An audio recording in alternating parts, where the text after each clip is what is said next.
क्या आप सोच सकते हैं कि एक ऐसा सन्यासी जिसने दुनिया को ज्ञान दिया, उसे एक नाचने वाली औरत के पैरों में गिरकर माफ़ी मांगनी पड़ी। उस रात जो हुआ, उसने विवेकानंद को स्वामी से महात्मा बना दिया। ये बात तब की है जब विवेकानंद जी खेतड़ी के महाराज के यहाँ मेहमान थे। महाराज ने उनके सम्मान में एक शाम रखी और भारत की सबसे मशहूर नर्तकी मीनाबाई को गाना गाने के लिए बुलाया। जैसे ही विवेकानंद जी को पता चला कि एक नाचने वाली आ रही है, उन्होंने खुद को एक कमरे में बंद कर लिया। उन्होंने सोचा, मैं एक सन्यासी हूँ।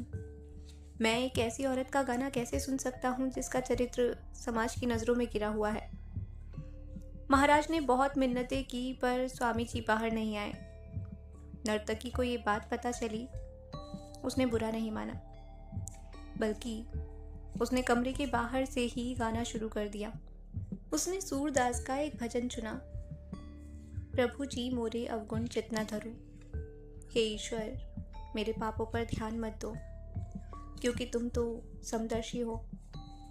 गाने के बोल थे, लोहे का एक टुकड़ा कसाई के घर में है और एक टुकड़ा मंदिर की मूर्ति में, लेकिन पारस पत्थर भेदभाव नहीं करता, वो दोनों को छू कर सोना बना देता है।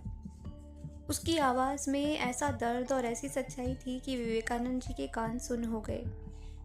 उन्हें एहसास हुआ कि जिसे वो नीच समझ रहे थे, वह तो उनसे भी बड़ा ज्ञान दे रही थी। वो समझ गए कि उनके भीतर अभी भी भेदभाव और अहंकार बचा हुआ है।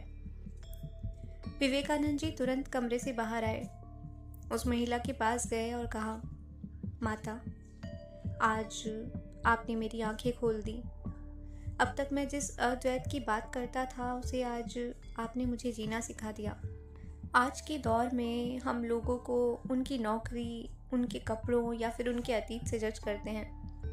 विवेकानंद जी की ये कहानी सिखाती है कि ज्ञान कहीं से भी मिल सकता है, बस सुनने के लिए दिल बड़ा होना चाहिए।